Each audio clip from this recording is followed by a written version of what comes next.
Well, hello there. This is my first video with a voiceover, I think. In all my past videos, I've just been using captions or like speech bubbles to add context, but I thought I would try something a little different this time around, and also I was thinking my personality would show through a little bit more with a voiceover.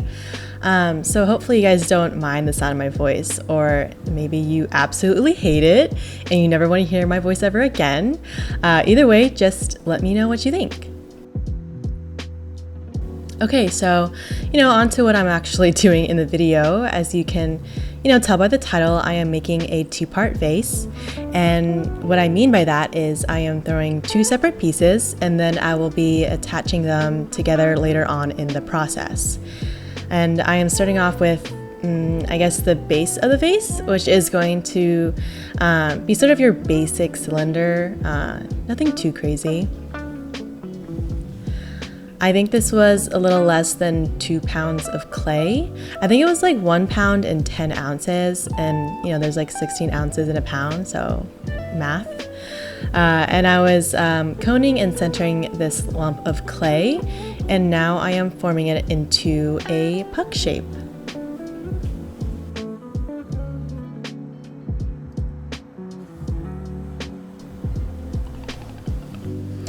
And to open up this little puck, I am going to plunge my two thumbs into its center and then use a needle tool to, I guess, measure the width of the base and make sure it's not too thick or thin. I try to keep it around 1/4 of an inch to 1/2 an inch. And I feel like a lot of potters can do this by eye or feel, but I don't have that sort of experience nor confidence to do so. So, needle tool it is. And then once I have it opened, I actually really take my time compressing the base using the pads of my fingers and a sponge. Not only does this make the bottom of the piece smooth and even, but it strengthens the base as well and prevents bad things from forming, like cracks. Okay, pulling the walls. So this, at least for me, was and is the hardest part about throwing. I still ruin a lot of pieces at this stage. Luckily, clay is recyclable. Otherwise, this would be a very, very expensive skill to pursue. But I've slowly learned what works best for me, and my first 2 or 3 pulls are generally done with a wet sponge. And my goal is not height, but rather evening out the width of the walls and preparing it for my fingertips. Because I much prefer pulling or squeezing or forming the walls with my fingertips, just because I can feel how thick or thin the walls are much better with my fingers. And that helps me determine the amount of pressure to push into the clay.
It's always cool to watch these clips back and see how much the piece grows and changes from this basic lump of clay, especially when you fast forward through it. It's actually pretty cool.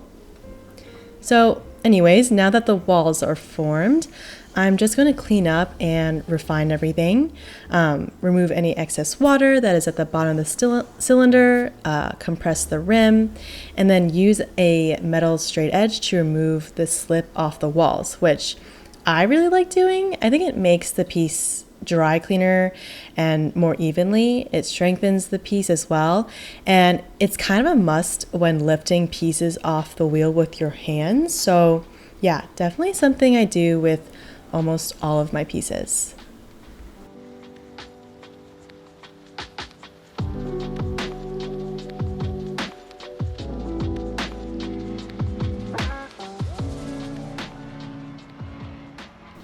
So there you have it. Part 1 of my part 2 vase is complete. And like I said before, nothing too crazy, just your basic cylinder, but I think it looks pretty clean if I do say so myself. And this is the second part of the vase that I'm throwing. I guess I'm just going to call it the crown because my vision is for this piece to sit on top of the cylinder that I just made. So yeah, not much else to say here other than that I thought this was a really cool bowl shape. So, who knows? Maybe I'll start making some cool angled bowls. But yeah, sit back, relax, enjoy the music, and I'll catch you in a couple of minutes.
So this piece is now basically complete.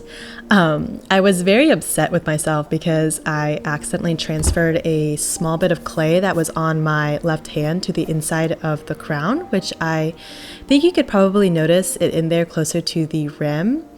So yeah, definitely not intentional, but I didn't have the confidence to try to remove it in this state because the piece is so soft. So I thought it would be best for me to try to sand it off when it's in its biscuit state. But, other than that, really happy with how both pieces turned out. And now I just let the pieces dry up a bit so I can attach the two. So it's the next day, and the pieces are now in a state that potters call leather hard. And it's basically dry enough where as long as you handle it gently, it's not going to deform or break or anything like that. But you still want it soft enough so that you can sculpt it and trim it. And this was sort of the moment of truth for me because I wasn't sure if I measured the crown correctly, where it would sit on top of the cylinder close to perfectly. So I was so relieved to see that it fit. Otherwise, I would have to throw a new crown or something. The next step is to combine the pieces together, and you do that with this technique called scoring and slipping. Basically, I create these scratches on the surfaces that I'll be joining together, and on top of those scratch marks, I add slip. And both of these together essentially acts like super glue.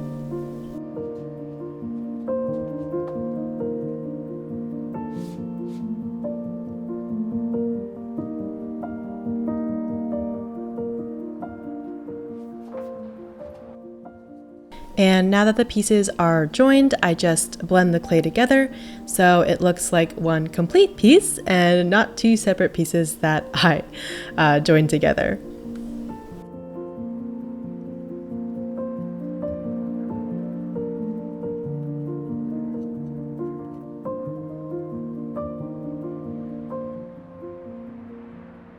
And this part was pretty fun.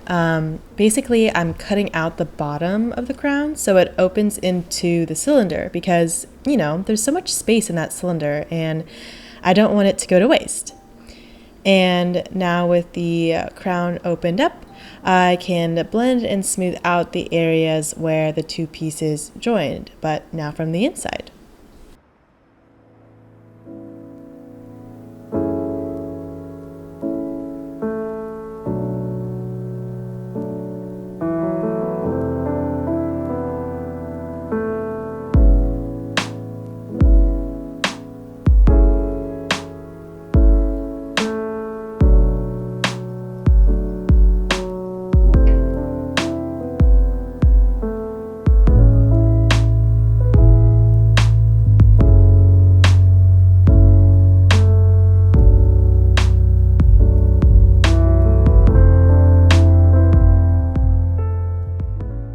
So now you're like 14 minutes into the video, and I just want to say I really appreciate you being here with me this far into a video.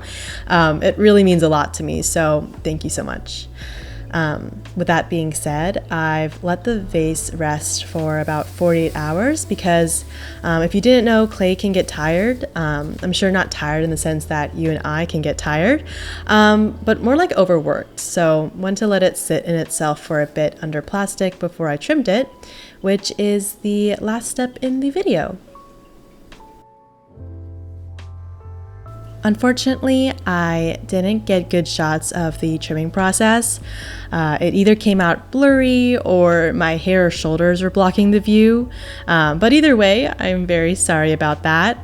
I didn't really do anything too crazy though. I just trimmed the area where the two pieces met because I wanted that area to have a bit more of an angle to it. And then I also trimmed the foot. But I kept it simple and really just took some weight off of there. I also varnished the area as well. This clay has quite a bit of grog in it, so when I trim it, the surface is often left very rough. So I'm basically pushing the grog back into the clay, leaving a smoother surface.